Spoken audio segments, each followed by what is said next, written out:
realtor in Tampa Bay.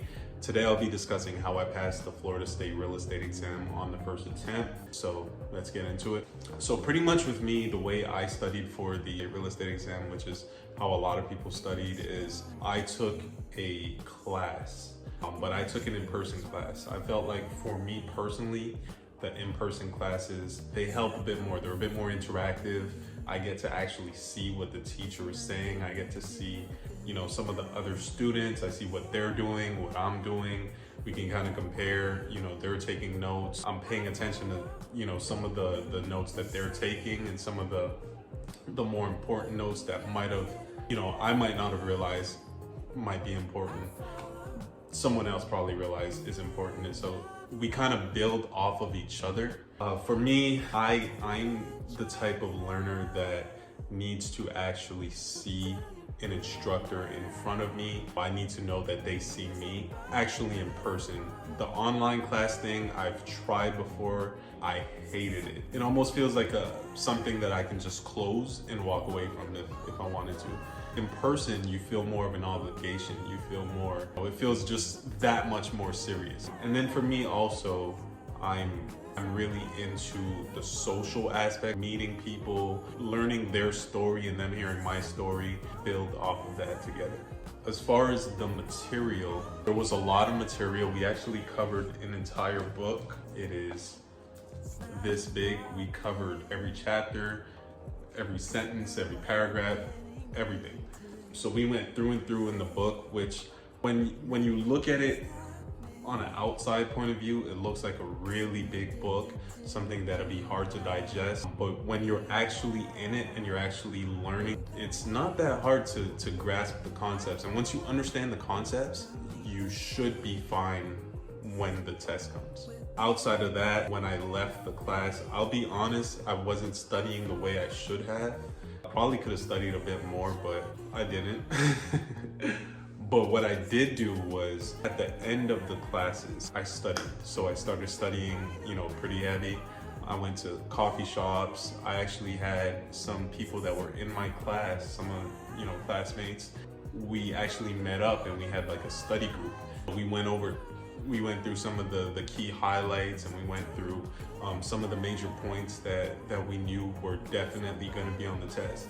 And I feel like, some of those things actually helped us. It was actually, I'm not sure about all of them, but I know me and someone else passed on the first attempt because me and that person actually went to the test center together. It was a good source of motivation. It would have felt terrible if I failed and that person passed, and then now I have to go restart this whole process again. And I'm sure that person felt the same way. If I would have passed and they would have failed, nobody wants to have to go through that again.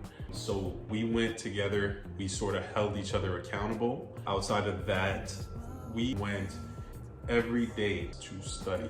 We might have, honestly, we might have overstudied because we went through every key chapter in the book and made sure that we had a grasp on everything.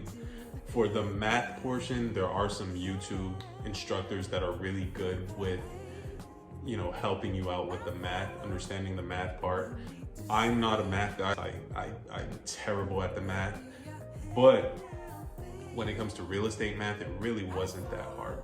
So once you actually, don't think too much on it and just try to, calm down and really just look at it, it comes to you, you know what I mean? So it's not that hard. The day of the test, I made sure I slept. It sounds so basic, but getting sleep is very important. I slept, and obviously you have your mind on this, so you're thinking about it, so it's kind of hard to sleep, but it's important. So just try to get some sleep in. I didn't drink coffee, but I know the person that took the test with me drank some coffee, and I think that was something that worked for them. It kind of woke them up. I'm not really a coffee guy, but outside of that, writing down your own notes, writing down some of the key notes, very important, because what happens is you want to keep everything fresh in your mind. And that's another thing that we did. As soon as the class finished, I think the class finished, let's say the class finished on Monday, we scheduled our test for 2 Mondays out. because we were very keen on making sure we retain the information that we were getting out of the class. That is a very hard part to taking the test, because what happens is a lot of times people get busy, they have things going on in their outside lives, and they don't remember a lot of the key points when they eventually get around to actually taking the test. So what you want to do is when you finish that class, schedule it for right away.